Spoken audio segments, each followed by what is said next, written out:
Boa tarde a todos, caríssimos. Sejam mais uma vez bem-vindos a esta reunião online da Congregação Mariana, Congregações Marianas dos Santos. Aqui estamos falando de duas congregações e mais uma pré-congregação. Então, temos aqui em Santos a Congregação Mariana da Anunciação, que foi fundada faz pouco tempo, em 1916. Temos a Congregação Nossa Senhora de Fátima, que foi fundada em 2018. E temos a pré-congregação Mariana de Cubatão também, que está em processo de fundação, ainda não foi fundada, mas já está um tempinho aí caminhando, né? Sejam bem-vindos vocês e bem-vindos aqueles que são de outras congregações também, que estão nos acompanhando. Boa tarde a todos. Estou vendo aqui que tem o José Ricardo, está acompanhando a gente aí. Salve Maria, José Ricardo, seja bem-vindo. Bem-vindos quantos nos assistem. Esperar chegar mais algumas pessoas aí para a gente começar as nossas orações iniciais de costume. Você sabe que você consegue acessar essas orações acessando o manual da CM. Eu vou colar o link aqui no chat para vocês com o meu perfil pessoal, manualdacm.com/p/reunião.html. Então já vão acessando aí, já vão se preparando, ponham a fita no pescoço. É uma reunião da Congregação Mariana, embora virtual. Paulo está pedindo a caneca. Caríssimos, deixa passar isso tudo aí, voltar tudo ao normal, a gente retoma isso aqui, hein? Fazer quantas forem encomendadas, né? Essa nossa caneca aqui, ela tá escrito Congregação Mariana da Diocese de Santos. Então, se alguém de fora também quiser, depois fala comigo aí que a gente reserva. Já montamos uma lista aí dos interessados na caneca, né? Em breve a gente retoma esse assunto aí para fazer para vocês esse souvenir. Estimados, vamos começar a nossa reunião acessando o manual da CM.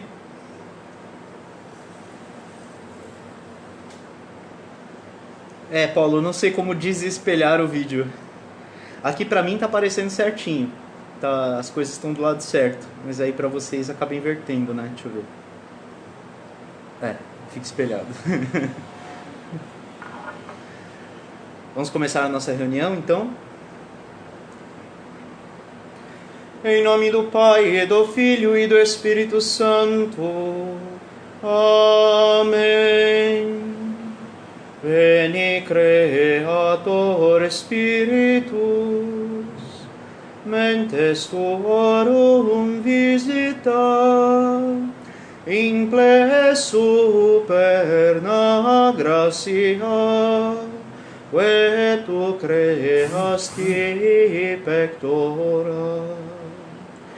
Videceris Paraclitus, altissimi nonum Dei, cons vivus inis caritas, et spiritualis unsio. Deo Patris et Gloria, et Filio qui amor tuis, surrexit ac Paraclito, in saeculorum saecula. Amém.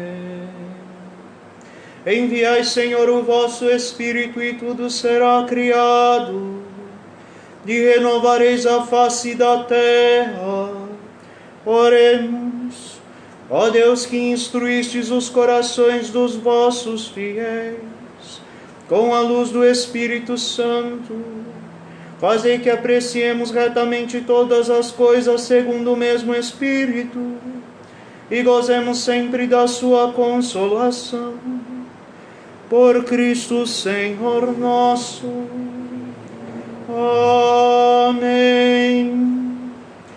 Em meu socorro vinde já, Senhora.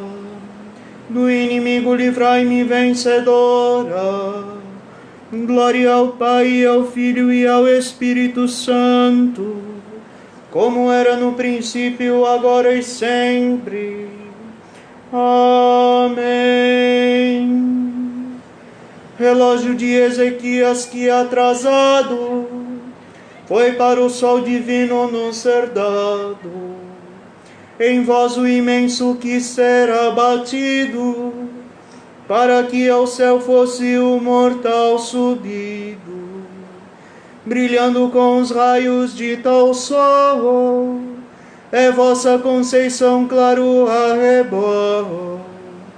Guiai-nos, pois, calcada a serpe crua, a entre espinhos flor piedosa lua. Amém. Eu fiz nascer no céu a luz que não se apaga, e cobri como névoa a terra toda. Protegei, Senhor, a minha oração, e chegue até vós o meu clamor. Oremos.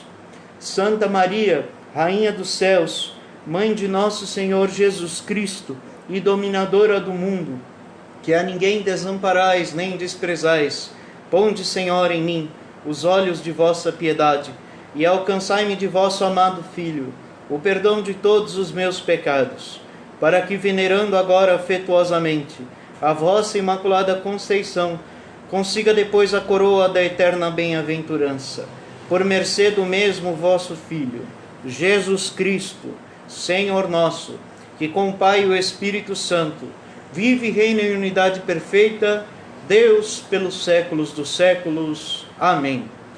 Protegei, Senhor, a minha oração, e chegue até vós o meu clamor. Bendigamos ao Senhor, demos graças a Deus, que as almas dos fiéis defuntos, por misericórdia de Deus, descansem em paz. Amém. Leitura do calendário mariano do mês de abril. Dia 1º, Beato Anacleto Gonzalez Flores, mártir cristeiro, líder da Revolução Cristeira, congregado na Congregação Mariana do Santuário San José de Gracia em Guadalajara. Dia 2, Nossa Senhora do Desterro.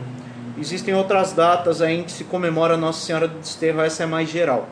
Dia 7, São João Batista de La Salle, confessor, educador da juventude, fundador dos Irmãos Lasallistas, declarado padroeiro das escolas católicas. Congregado no Colégio dos Jesuítas em Reims, França.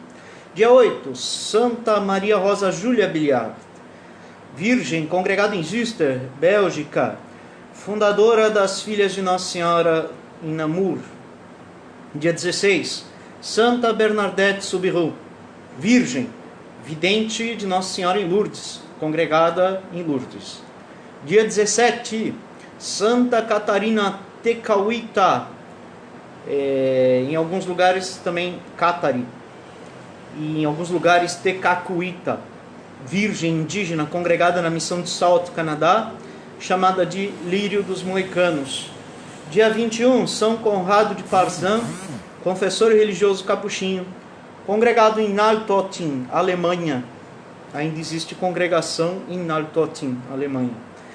Dia 24, São Fidélis e Sigmaringa, protomártir da propaganda Fidei na Suíça, religioso capuchinho, congregado no Colégio dos Jesuítas em Friburgo, Suíça. Dia 26, Nossa Senhora do Bom Conselho, Mater Boni Concili. Dia 28, São Pedro Chanel, mártir na Polinésia, sacerdote, congregado no Colégio de Saint-Maximilien, França. E dia 28, São Luís Maria Agrignon de Montfort, confessor, fundador de congregações religiosas, missionário popular, grande devoto da Virgem Maria, congregado no Colégio dos Jesuítas em Rennes, França. Salve Maria, caríssimos! Mais uma semana aqui estamos. Quem não viu a caneca, vê agora também.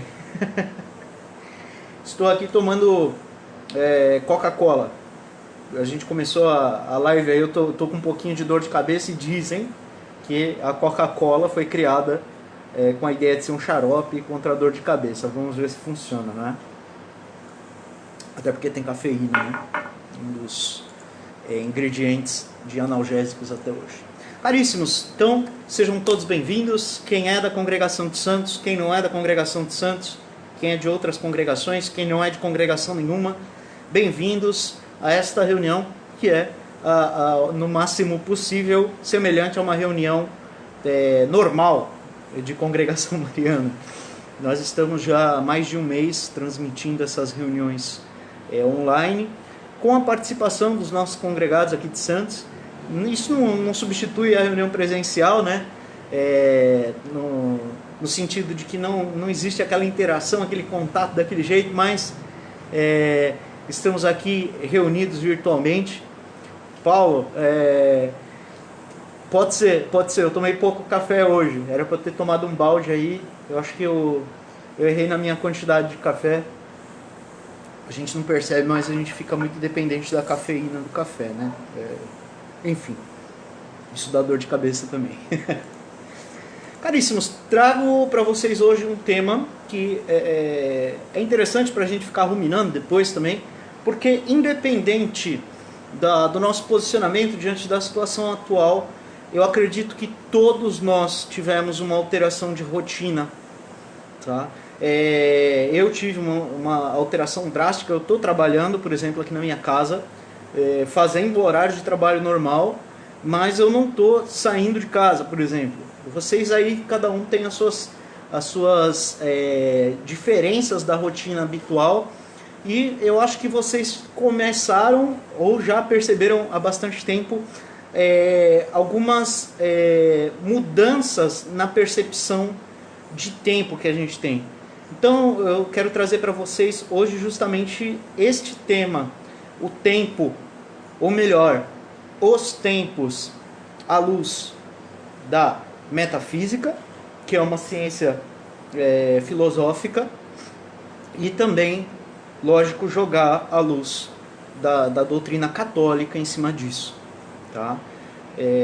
Eu não quero dar muitas definições também para não ficar aqui só definindo coisas aqui, não entrar no tema em si, mas é preciso que a gente compreenda algum jargão mais técnico dentro das disciplinas que são abordadas nessa formação, para a gente não ficar boiando também.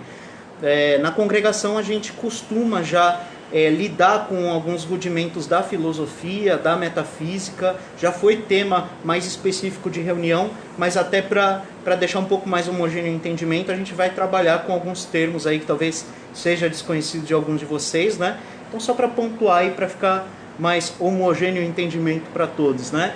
Então a gente vai trabalhar com algumas palavras que são importantes dentro da metafísica. Então, primeiro a gente tem que definir o que é a metafísica. É um pouco complicado a gente definir a metafísica enquanto ciência, porque existem várias opiniões sobre isso. Não é uma definição simples como falar, deixa eu definir para vocês matemática, tá? Mas de um modo geral, a metafísica ela trata do ente como um todo, enquanto cada disciplina científica trabalha uma parte do ente. Então, por exemplo, existe a matemática, existe a gramática, existe a retórica, existe a física, existe a química. Cada uma dessas ciências trabalha com uma parte do todo. A metafísica ela busca abarcar o entendimento do ente como um todo. Há também uma definição que fala que a metafísica ela busca compreender os fins do ente. Quer dizer, por que nós estamos aqui?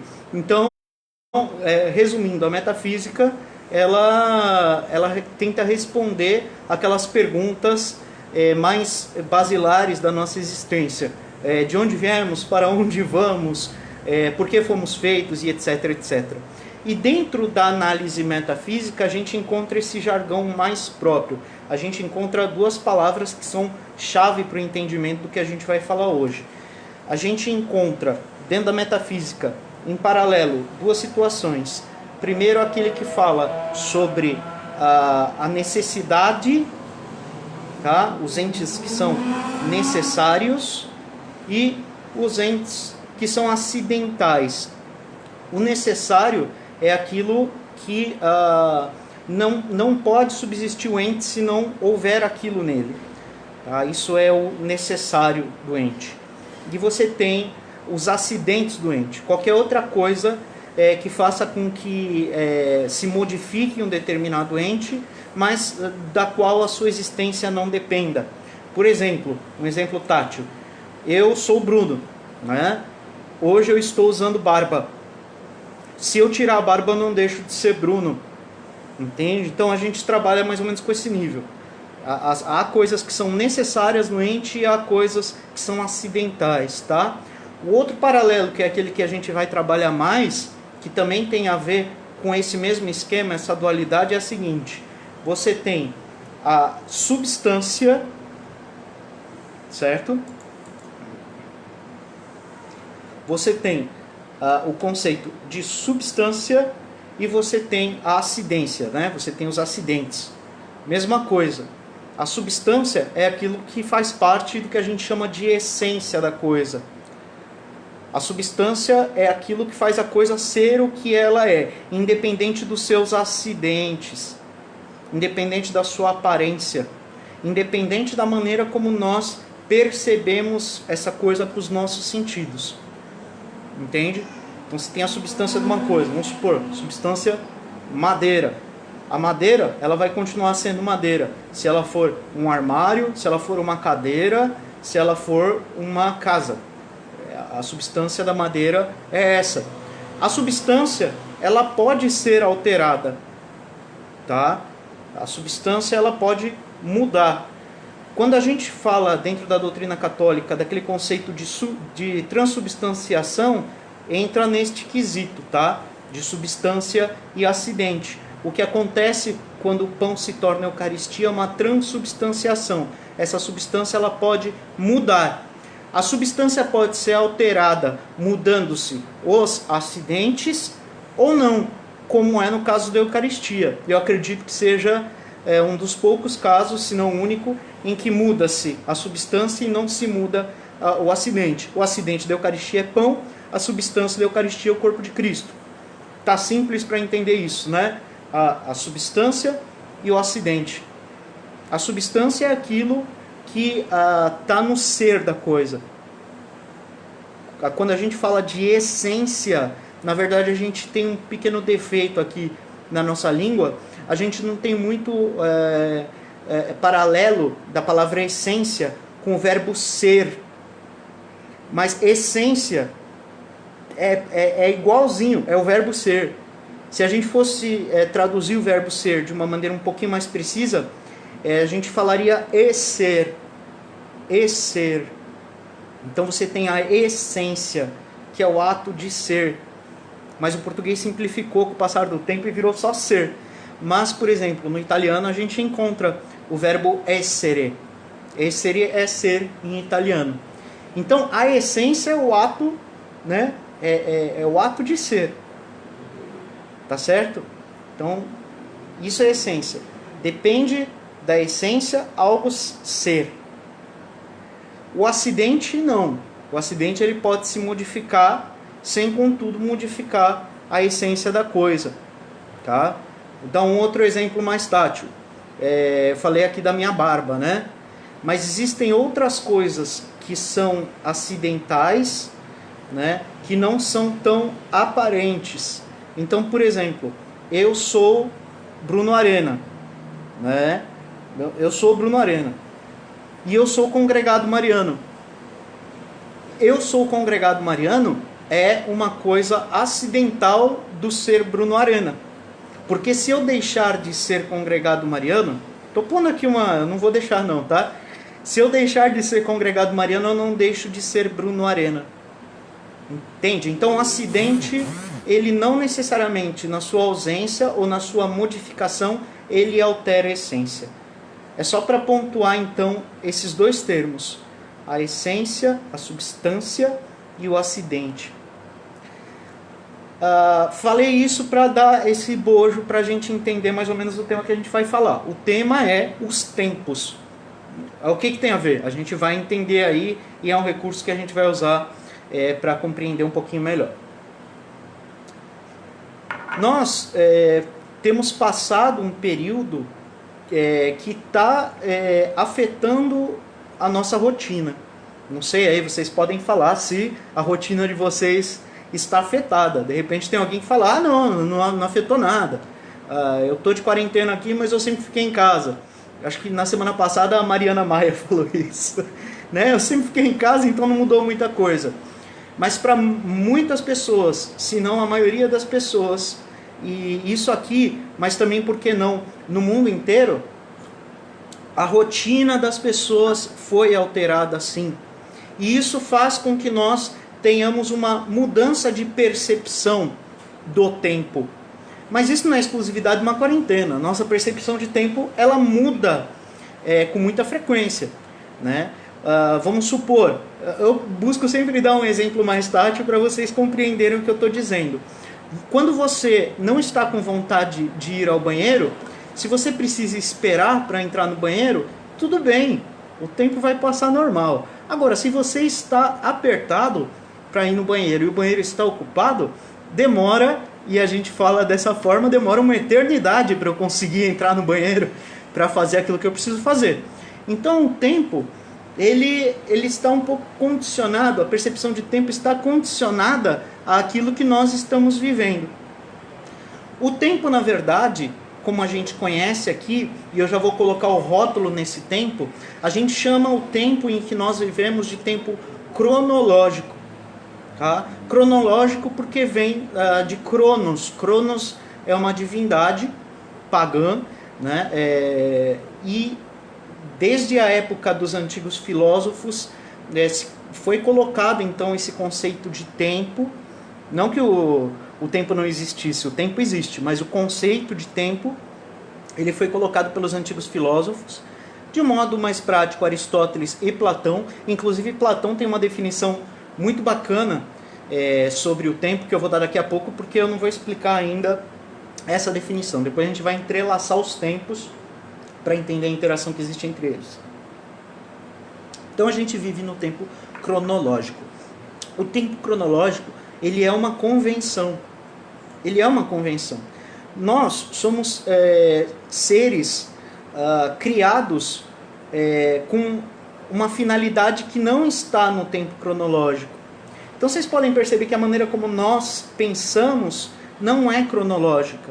Se eu perguntar para você agora, o que você almoçou ontem, talvez você não lembre o que almoçou ontem, né? Mas você vai se lembrar de um fato importante que aconteceu na sua vida quando você tinha 7 anos de idade, como se fosse ontem.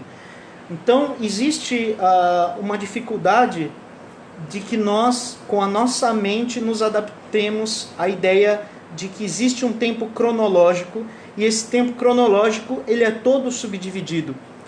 Muito mais recentemente, por causa da ciência, por causa das invenções, e aqui falo da invenção do relógio, por exemplo, né? A gente criou uma noção muito mais precisa do tempo.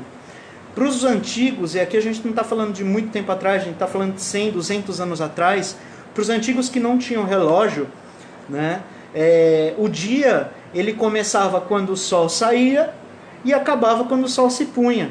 Era essa a referência de tempo que os antigos tinham, né? E a gente começa a narrar os fatos que acontecem no tempo de uma forma cronológica. Então a gente consegue estabelecer numa narrativa um começo, um meio e um fim. A nossa reunião aqui ela é estruturada dessa forma: começo, meio, fim. O entendimento que a gente tem sobre a nossa vida é um entendimento de começo, meio e fim. Mas é difícil que a gente consiga colocar dentro dessa sequência cronológica a nossa existência. Quando a gente está falando da nossa mente, a nossa percepção sobre tempo, os fatos não são colocados na nossa mente de uma maneira cronológica, né? Porque nós não somos naturalmente seres cronológicos. Se você não fosse obrigado pela sua rotina a acordar às 9 da manhã, a fazer determinada coisa às 10 da manhã, às 11, ao meio-dia, de uma forma artificial, talvez a sua vida, a sua percepção sobre o tempo fosse totalmente diferente. A maneira como nós percebemos o tempo, ela varia de acordo com as nossas convenções. Tá certo? Diante disso, a gente entende o tempo que nós estamos vivendo como uma ruptura na rotina. E isso causa na nossa mente alguns efeitos. A gente perde a noção do tempo, por exemplo, de uma forma simplificada. A gente perde a noção do tempo. Se você não impõe sobre si, como eu falei na semana passada, uma rotina no seu dia, por mais que você esteja isolado na sua casa, por mais que você não tenha nenhuma obrigação de um afazer, você perde a noção do tempo com muita facilidade. E eu não estou falando só sobre ter essa noção do tempo olhando o relógio, não é isso que te dá a noção do tempo, mas essa sucessão de fatos, que é uma sucessão artificial. Artificial.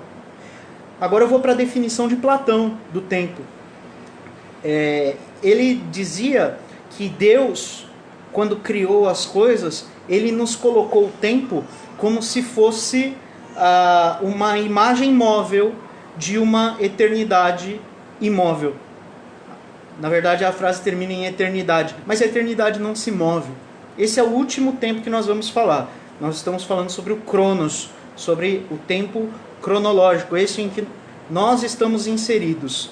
E muitas vezes nós temos dificuldade de perceber corretamente ou de entrar no entendimento sobre a nossa percepção de tempo. Como é que está a sua rotina? Fala aí nos comentários. Você está conseguindo se adaptar à rotina de ficar em casa? Você está conseguindo se adaptar às novas maneiras de trabalho? Você mudou alguma coisa na sua rotina hoje que fez você ficar meio perdido? Digo por mim que sim, mudou minha rotina e eu fiquei um pouco perdido. E você? Ficou perdido aí? Você ainda está catando cavaco aí para se agarrar em alguma coisa e recobrar sua rotina? É justamente essa sua percepção do tempo. Ela foi afetada. Pois bem, eu estou usando como base aqui também o Catecismo da Igreja Católica e um artigo muito interessante da revista Pergunte e Responderemos, né?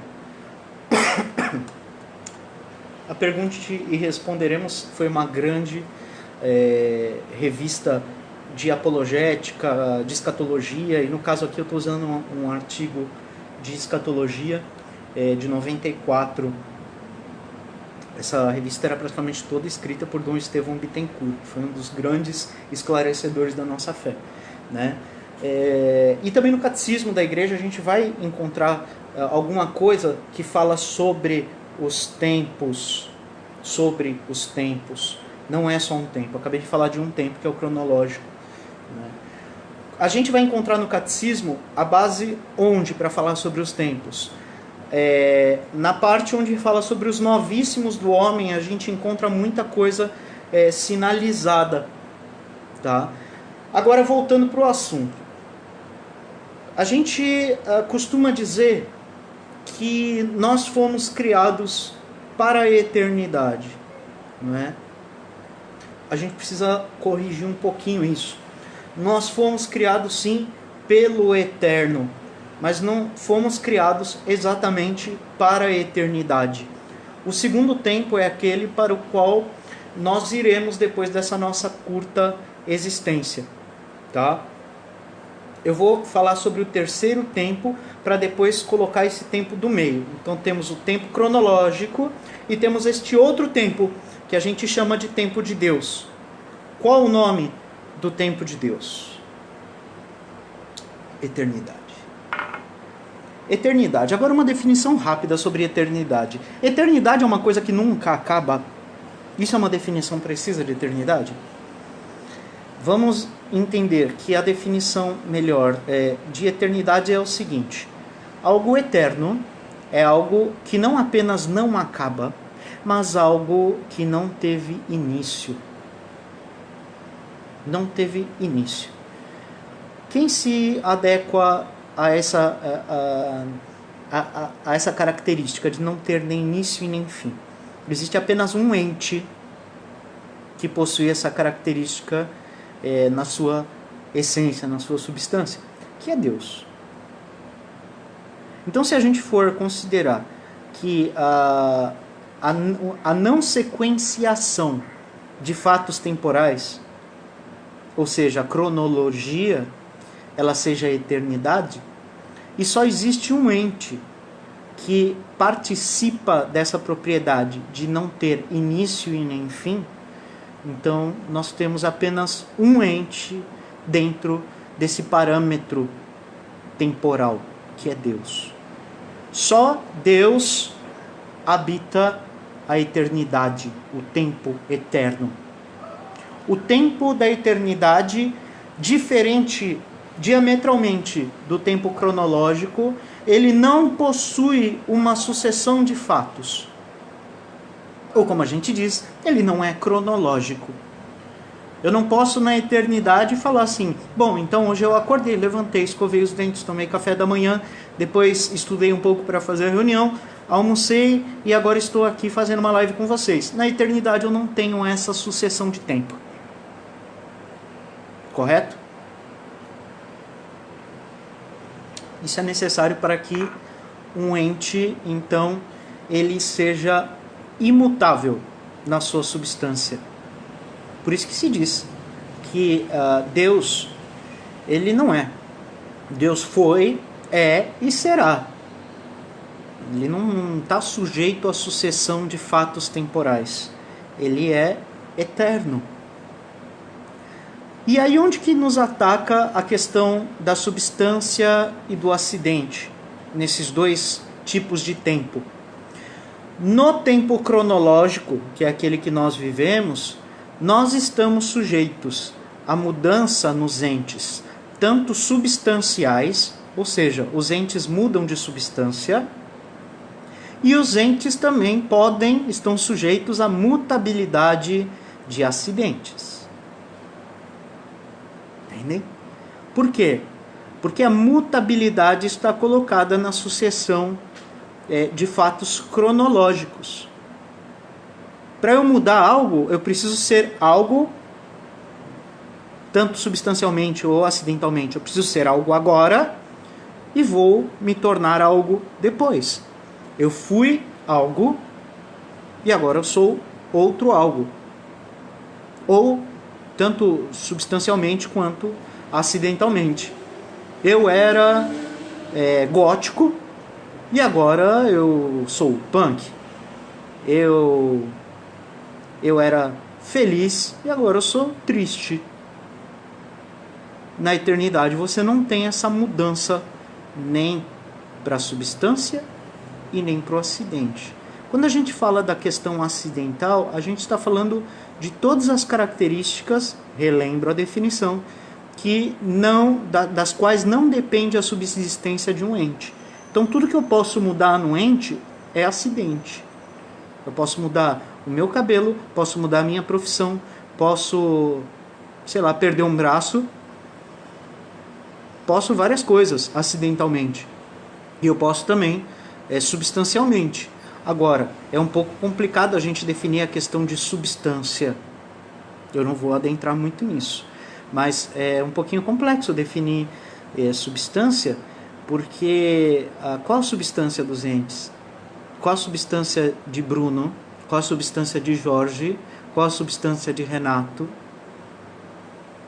Entende? Do que depende, então, Bruno, Jorge, Renato para existirem? E do que não depende? É nisso que vai a questão da substância e do acidente. Se eu retirar de um ente aquilo que lhe dá a característica mínima, eu tiro-lhe a substância. Entende? O que você precisa para viver, para você ser você mesmo? Começa a tirar tudo o que você não precisa para viver. Tudo que é acessório. É isso que é a questão acidental. A substância é aquilo que realmente modificaria o seu ser, a sua essência. Pois bem, então no tempo a gente pode mudar tanto a substância quanto os acidentes, porque a gente está sujeito a essa sucessão de fatos cronológicos, como que fotografias de um momento no nosso tempo. A gente consegue estabelecer de modo artificial uma cronologia aqui no nosso tempo. O que eu fiz ontem, eu posso anotar aqui. O que eu fiz anteontem, o que eu fiz em 1995. Eu posso fazer fotografias de várias formas a respeito do tempo. Fato é que o tempo cronológico ele é apenas atual. Ele é apenas o atual. Consideremos o seguinte: o que existe no tempo é o presente. O que existe no tempo cronológico é o presente. O passado não existe. O passado não existe. O futuro não existe. O que existe no tempo cronológico é apenas e tão somente o presente. Então, quando você estabelece, ou mentalmente, ou por meio de registro, você não tem o passado resgatado. Quando você planeja alguma coisa para o seu futuro, você não tem o futuro definido. A única coisa que você tem é o presente. Quando você lembra de algo, você não está fazendo com que exista o passado. Você está no presente se recordando de fatos. Então o passado não existe. O futuro não existe. O que existe no tempo é o presente. É isso que existe no tempo. E a gente tem as nossas convenções por causa disso. A gente fala sobre dias, fala sobre semanas, sobre anos, décadas, séculos, milênios. A gente fala sobre horas, minutos, segundos, microns e assim por diante. A gente tem as nossas convenções humanas para falar sobre o tempo. Como essa sucessão de fatos não existe na eternidade, não existe nada que possa mensurar o eterno. É por isso que você não consegue definir aquilo que está no eterno em dias, anos, meses, horas. Você não consegue falar sobre idade de Deus. Idade. Agora, se só Deus habita na eternidade, porque somente Ele é um ente com as propriedades de substância e acidentes, ou melhor, Deus ele não tem acidentes, Ele só tem a sua essência. Ele é puro espírito, como dizia o catecismo, não é? Então, se apenas Deus habita no eterno e o homem está durante algum tempo no tempo cronológico, estamos no Cronos, para onde que a gente vai depois que a gente morre? A gente não vai para a eternidade? O catecismo ele vai nos falar sobre isso. Dom Estevão Bittencourt também, nesse artigo, ele fala sobre isso. O homem, ele foi criado à imagem e semelhança de Deus. Portanto, ele tem em si esse mover-se em direção ao eterno, essa busca pela eternidade. Mas o lugar do homem não é a eternidade, porque ele nunca vai conseguir ir para a eternidade, porque ele não tem as propriedades suficientes para habitar na eternidade. Para onde ele vai? Para onde vai? Aí que está. Uma coisa que muitas pessoas desconhecem, mas é uma coisa que é tratada pela metafísica, foi bastante desenvolvida por Aristóteles, por Platão e por modernos também. É esse meio termo entre o Cronos e a eternidade. Entre o tempo e a eternidade existe um meio termo, que é também um tempo. Então esse é a segunda como é que se diz? A segunda definição aí de tempo. Então a gente tem o tempo cronológico, tem outro tempo que até então a gente não falou, e tem o tempo da eternidade na qual só Deus habita. O homem, então, depois de deixar este mundo, ele vai para este outro tempo. Por que o homem não tem as propriedades suficientes para ir para a eternidade? Porque o homem, ele foi criado no tempo. Todas as coisas foram criadas no tempo. A gente tem um relato muito bom no Gênesis sobre isso, né? É interessante como, apesar da narração bíblica ser simples, feita por pessoas simples, inspiradas por Deus, Deus sopra muitas coisas muito importantes e até complexas, né, a respeito da criação das coisas. Porque a narrativa aponta para a criação delas todas por Deus. Então nós fomos criados.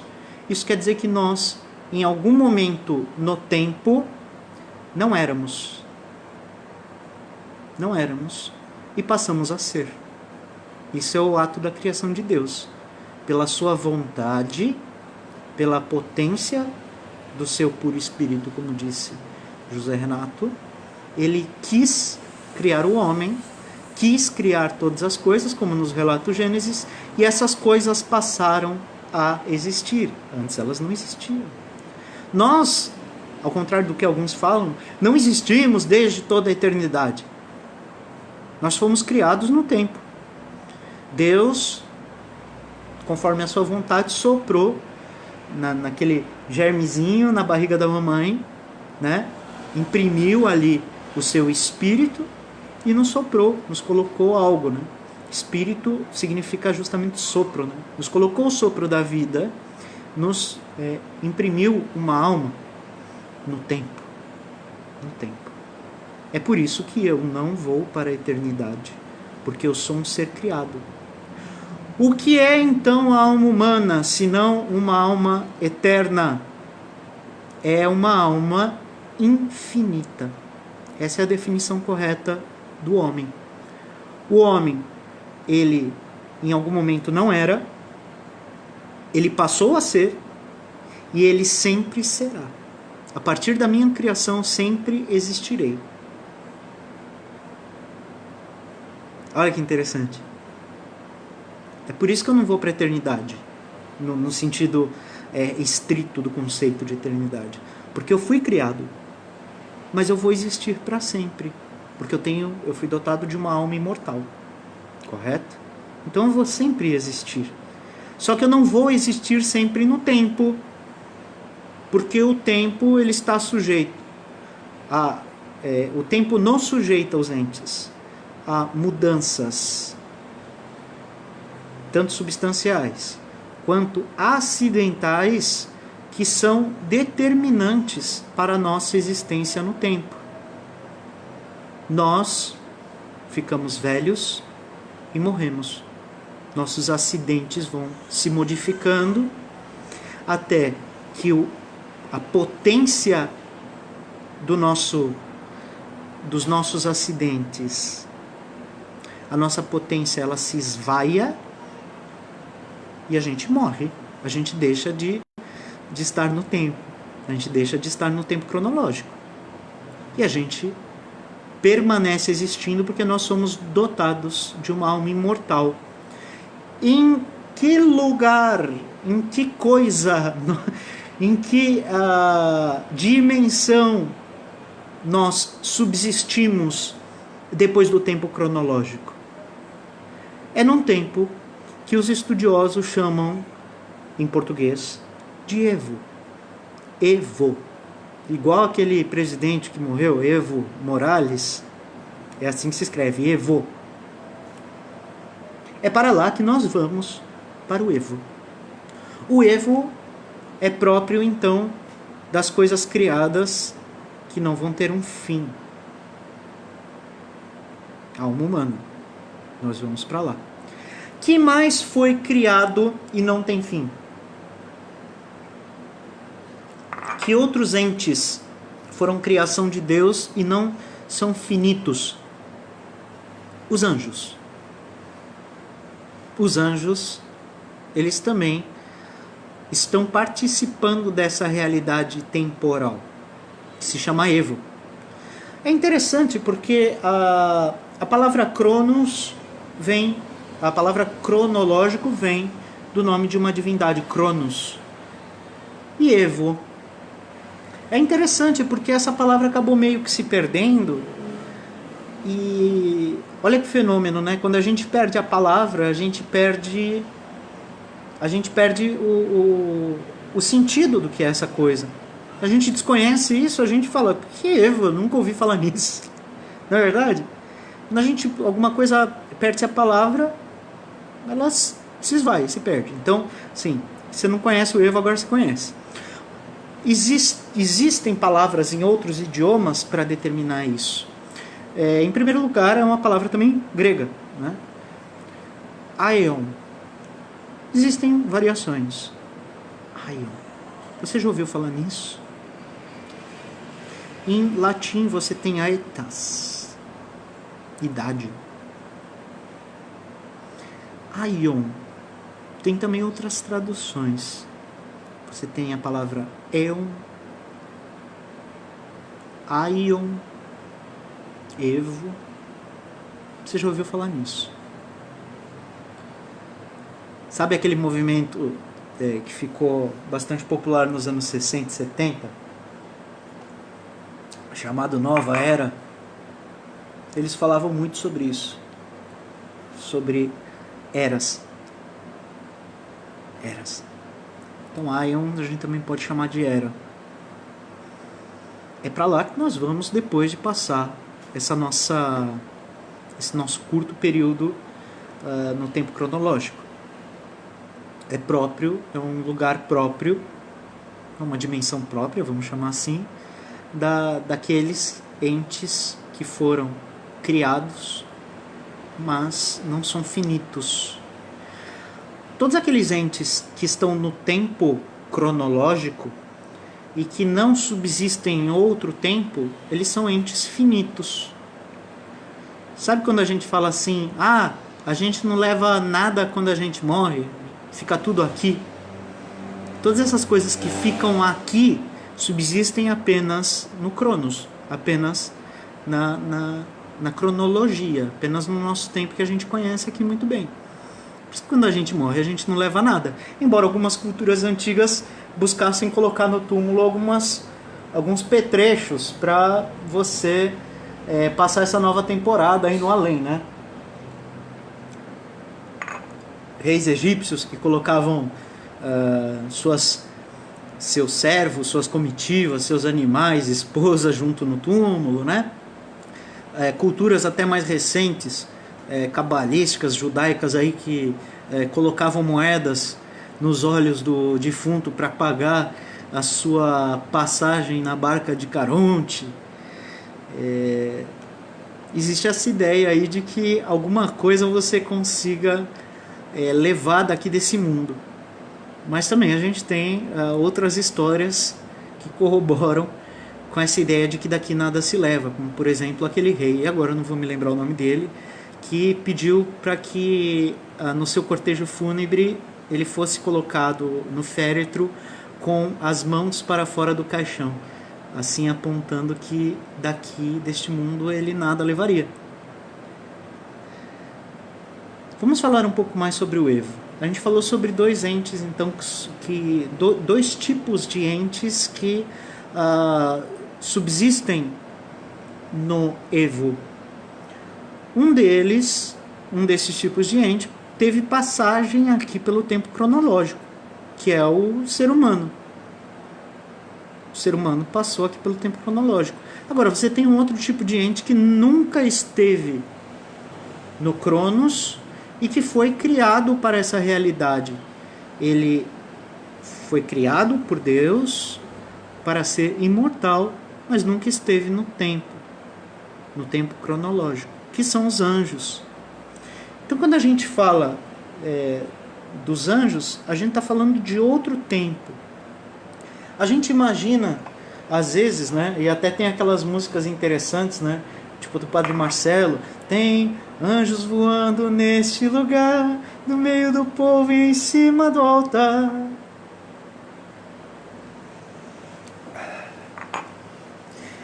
A gente está falando de tempo, mas a gente também tem que entender que a maneira como nós conhecemos as outras dimensões dessas realidades ela é modificada. Aqui onde nós vivemos, a gente está falando do tempo até agora, que é uma dimensão. O tempo é uma dimensão. Mas a gente tem outras dimensões. Quais são as dimensões assim, que nós conhecemos normalmente? A gente, então, tem há muito tempo o conhecimento da existência de 3 dimensões. Altura, largura e profundidade. E a gente tem também a 4ª dimensão aí conhecida, que é o tempo. Mas a gente tem muitos outros conceitos sobre dimensões que falam sobre muitas outras. Acho que vai até 23 dimensões. Se você entrar realmente de cabeça na metafísica moderna, a gente vai falar até sobre a questão da teoria das cordas, né? A gente vai falar sobre outras coisas que precisam de uma base científica apoiada em outras ciências, por exemplo, a física, né? Quando a gente fala sobre a teoria das cordas, quando a gente fala sobre o caos, a teoria do caos, dos multiversos, né? A gente fala sobre muitas outras dimensões, mas normalmente a gente fala no popular aqui sobre 3 dimensões, mais a dimensão do tempo, e esse conjunto de coisas é chamado de tempo e espaço. O tempo e espaço no Evo é também diferente. O Evo, assim como a eternidade, ela não ocupa as mesmas dimensões de espaço que nós ocupamos aqui nessa nossa realidade. É por isso que não tem anjos voando neste lugar. Não tem anjos voando neste lugar. Eles estão voando em algum outro lugar, em alguma outra dimensão espacial que não é compartilhada por nós. E nisso nós nos diferenciamos também de algumas outras doutrinas ditas baseadas no cristianismo, como por exemplo o espiritismo, que acredita que os entes que não estão mais no tempo estão habitando, estão subsistindo no mesmo espaço em que nós. Eles acreditam que por aqui tem perambulando vários espíritos. Nós acreditamos que, assim como eles estão em outra dimensão de tempo, eles também estão em outra dimensão de espaço, tá? Assim como Deus. Deus, ele é puro espírito, é pura substância. E ele é onipotente. A gente está falando sobre coisas aí que já é sabido aí da nossa crença, né? Ele ocupa o que ele quer, porque o simples querer de Deus é um querer que faz.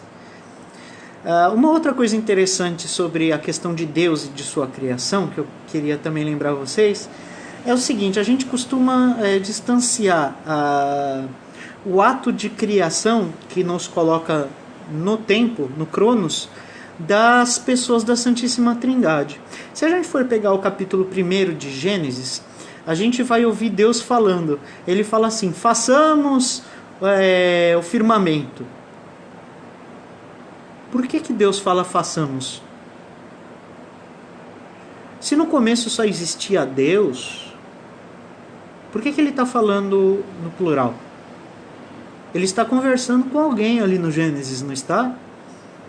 Pois bem, aí então a gente encontra o cerne da nossa doutrina da Santíssima Trindade, ou da existência antes de todos os tempos da segunda pessoa da Santíssima Trindade, que é o Filho. O Filho é também chamado de Verbo, e a gente sabe que a palavra de Deus tem poder criador. A palavra de Deus cria. Então, quando Deus ele usa a sua vontade, pela sua onipotência, podendo tudo, o verbalizar de Deus, ou seja, o façamos, tem poder criador. Foi assim que Deus fez todas as coisas, pelo seu verbo. E quem é o verbo de Deus? Jesus. Jesus. Então no Gênesis você encontra uma interação entre Deus Pai e Deus Filho. Por isso que ele fala no plural. Façamos. E esse falar de Deus, o verbo de Deus, cria. É Jesus. Jesus é o verbo de Deus. E que legal, né? Talvez você não tivesse parado para pensar nisso, mas acho que é verdade. Aquele que estava lá no começo era Jesus, era o Filho, ainda não como Jesus, porque Jesus foi a vinda do Verbo eterno, encarnado no tempo. Ali não era Jesus ainda. Ele passou a ser Jesus quando encarnou no tempo e continuou sendo Jesus quando, saindo do tempo, voltou para a eternidade. Jesus saiu do tempo porque, como eu falei, aqui no mundo em que nós vivemos, no tempo que nós conhecemos, estamos sujeitos a modificações de substância e modificações acidentais que, no fim das contas, fazem com que, por seu decaimento de potência, deixe de existir. Então, em algum momento, nós deixamos de existir no tempo. Jesus foi a mesma coisa. Ele foi crucificado e, por causa das dores atrozes que ele sofreu na cruz, Jesus deixou de existir no tempo. Ele perdeu a sua carne, que era a questão acidental. Era a parte acidental de Jesus. Mas, ao terceiro dia, ele recobrou esta carne. E aí, por uma coisa da nossa fé, ele subiu aos céus. Ele voltou para a eternidade com a sua substância de Deus Filho, substância de Jesus, e com seus acidentes. Ele foi de corpo e alma, então, para o céu, para a eternidade. A gente também crê que Nossa Senhora, então, ela ressuscitou, ela está viva, ela foi subida ao céu de corpo e alma. Onde está Nossa Senhora? Na eternidade? Não, ela está no Evo. Ela está no Evo, porque ela foi criada. Interessante isso, né? Bom, foi só um pequeno adendo. Então, o que a gente pode puxar aqui do artigo que é bastante interessante, né? Em síntese, a tese que afirma que a ressurreição logo após a morte baseia-se, entre outras coisas, sobre a alegação de que com a morte acaba o tempo e começa a eternidade para o indivíduo. Mas não é bem assim que acontece, como a gente viu. Não acaba o tempo e começa a eternidade. E aí, se a gente pensasse que acabando o tempo começa a eternidade, a gente não precisaria pensar no nosso juízo. A gente acredita que a gente tem um juízo particular logo após a morte e a gente tem um juízo final. O juízo é ainda uma sucessão de fatos. Isso não acontece na eternidade. O juízo final, ele não acontece na eternidade. Ele acontece fora do Cronos, mas em alguma sucessão de tempo. Portanto, a gente pode concluir que o juízo acontece no Evo. A alma que está no purgatório, ela também não está nem no tempo e nem na eternidade. Ela está no Evo. Olha só que interessante. Então, as almas que estão no purgatório, elas entram naquela realidade de coisas e elas se purgam. Purgar-se é um processo. Um processo implica sucessão de fatos. Então tem tempo onde existe o purgatório. Não é um tempo como o nosso, mas existe sucessão de fatos. E aí depois, então, quando a gente vai realmente ser salvo no juízo final, então aí a gente vai gozar da visão beatífica, a gente vai estar na plena visão, como diz aquela música bonita, né, que a gente usa de comunhão. A gente vai ter a plena visão. E aí então vai acabar essa realidade mutável de coisas. A mesma coisa o juízo final, como retratado no Apocalipse. No Apocalipse, que João esteve presente vendo o fim das coisas, ele relatou. Relatar é próprio de uma sucessão de fatos. Então o juízo final acontece também nessa realidade do Evo. Entende? Então, uma tabelinha fácil aí para o nosso entendimento. A gente tem o tempo cronológico. Ele implica o seguinte: a mutabilidade substancial, a gente pode mudar de substância, e a gente tem uma mutabilidade acidental também. No Evo, a gente tem uma imutabilidade substancial e a mutabilidade acidental. Quer dizer, quando a gente morre, a nossa substância não muda mais. É por isso que o nosso destino, depois dessa vida, ele já está selado no momento em que nós saímos do mundo. Quando a gente morre, a gente já está ou salvo ou condenado. O salvo, às vezes, ele tem que passar pela purgação. Você entende? Então, na nossa substância, está selado o nosso destino a partir do momento em que a gente sai do tempo. Não muda mais substância fora do Cronos. No Evo não muda-se substância. Os anjos vão ser sempre anjos, né? A gente tem uma mudança acidental. No caso dos anjos, o anjo pode se rebelar contra Deus e se tornar um demônio, mas ele continua sendo um anjo na sua substância. Quando nós saímos do mundo, a gente ou está salvo ou está condenado. Isso fica impregnado na substância do nosso ser. Você não consegue, depois que você morre, não, me arrependi. Não, você não consegue mais gerar essa mudança substancial no ser. Porque você não tem mais sucessão de fatos, como você tem aqui no mundo. Mas você tem ainda uma mutabilidade acidental. No caso da alma humana, que está purgando as suas faltas, é justamente essa sucessão de fatos que faz com que o nosso sofrer, esse nosso purgar, vá nos tornando aptos a ingressar na eternidade no fim dos tempos. Mas a minha essência, a minha substância não muda mais depois da morte. É por isso que o meu destino se sela no momento em que eu expiro para este mundo.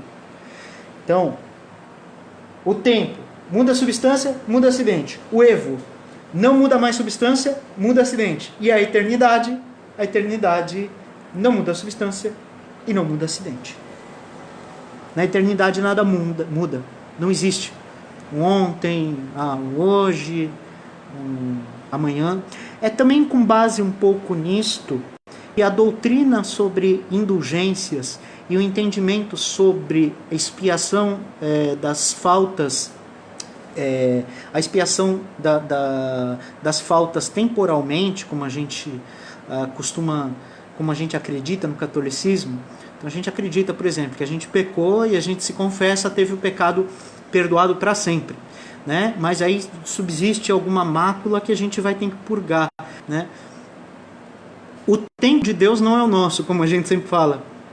Então mudou-se a doutrina sobre indulgências, porque antigamente se falava em dias, meses, anos.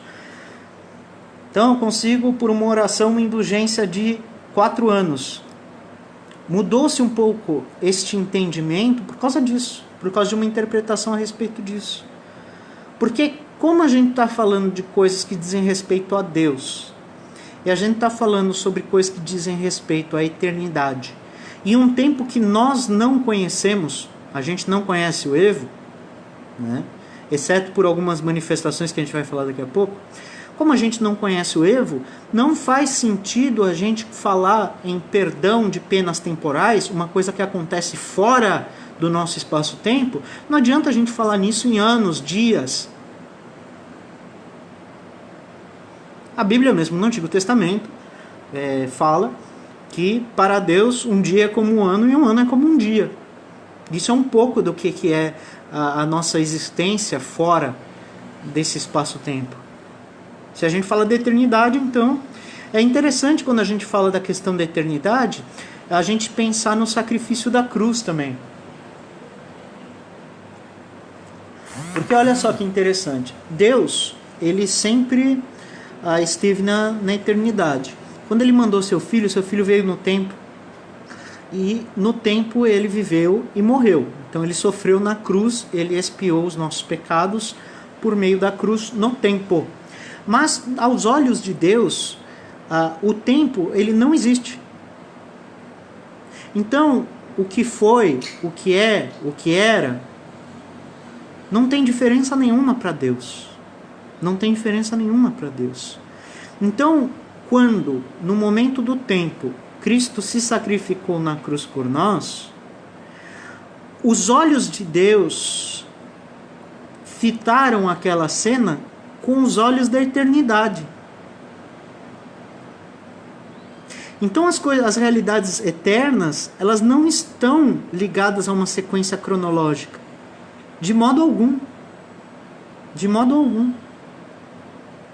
Então, aos olhos de Deus, imaginem esses olhos de eternidade. Quando Cristo foi morto na cruz, aquele Deus que não tem nem ontem, nem hoje, nem amanhã, no início da criação do mundo, já tinha diante de si aquela visão de Cristo crucificado. Até o fim do mundo, Deus tem diante de si, diante de seus olhos, aquela imagem do Cristo crucificado, até o fim dos tempos. Então, para nós aqui, para o nosso olhar humano, para o nosso olhar cronológico, a cruz foi um momento. A cruz foram 3 horas de suplício. Mas aos olhos de Deus, aquele sofrimento que Cristo passou na cruz nunca terminou. Nunca terminou. E nem nunca começou. Deus está fitando a cruz até agora.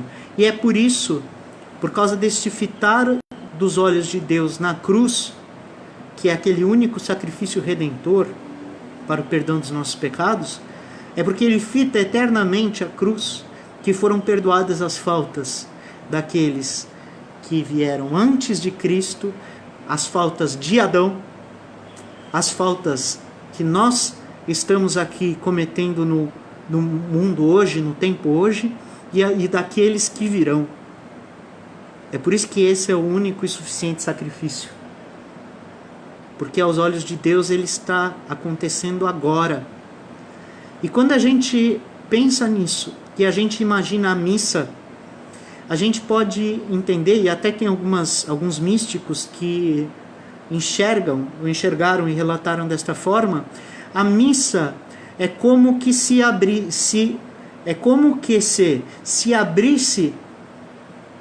misticamente no tempo uma janela da eternidade que mostra o olhar de Deus sobre o Cristo crucificado.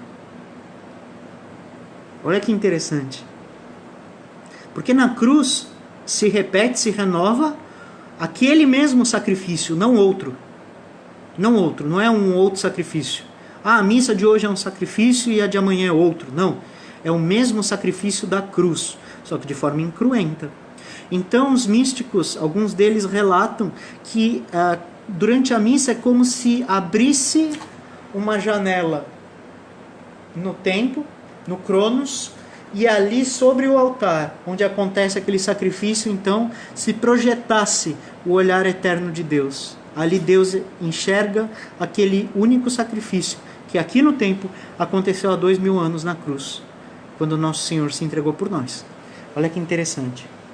Bom, a gente está falando aqui sobre tempo. É uma explosão de coisa na cabeça, né? Vocês estão entendendo bem? Vocês estão entendendo legal? Está dando para absorver legal? Agora, já falei sobre essa tabelinha da questão dos tempos, né? Em outras palavras, então, nos coloca aqui Dom Estevão Bittencourt uma espécie de um resumo da ópera, daquilo que nós vimos hoje. O tempo supõe uma criatura em movimento, tanto substancial como acidental, que vem a ser, e aí vem o termo em latim, numerus motus secundum prius et posterius, ou seja, a medição do movimento ou da imutabilidade ou da mutabilidade de uma substância, que pode ser humano, pode ser outro ente, e de seus acidentes, né, numa sucessão temporal. O tempo rege a existência dessas coisas que estão aqui. O tempo rege a existência das coisas que estão aqui, né? A criatura, então, ela tem aqui no mundo, na sua acidência e também na sua substância, uma mutabilidade, e aqui ela tem um fim, ela acaba aqui, né? a noção de tempo e suas consequências, ela ocupa os filósofos há muito, muito tempo. Então não dá para resumir numa live, mas senão deixar vocês com vontade de procurar mais a respeito, né?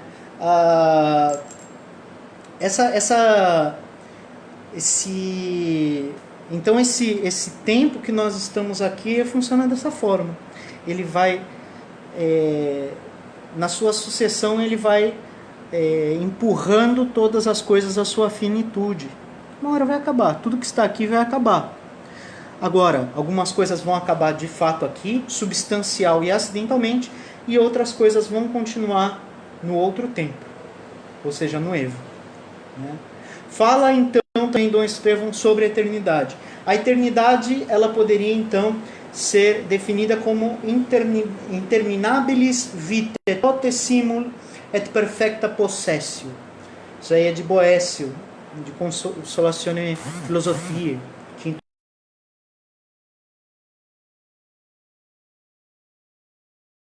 Simultaneidade é própria e exclusiva de Deus. Então só Deus está vivendo a eternidade. Só Deus não teve início e não terá fim. Tá certo? Só Deus possui todo ser e toda atividade num único momento, porque Ele é infinitamente perfeito. Ele nunca mudou, nunca vai mudar, nunca vai se aprimorar, nunca vai se deteriorar. Deus é Deus mesmo e vai sempre ser assim. E sempre foi. Tá?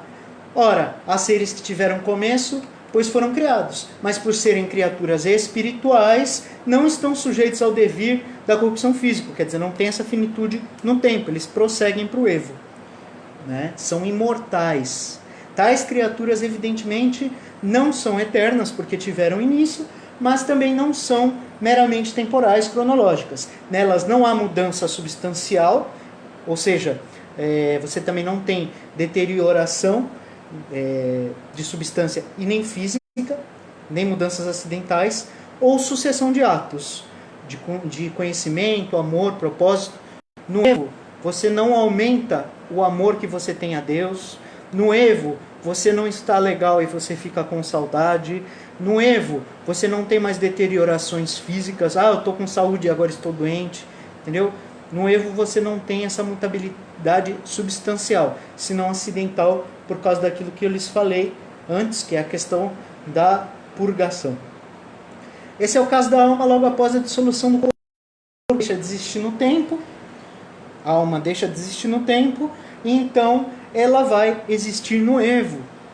Ela vai continuar existindo, não é uma outra alma, mas a mesma alma. Ela passa a ter sua existência no Evo. E ela não vai ficar fazendo aparições no Cronos,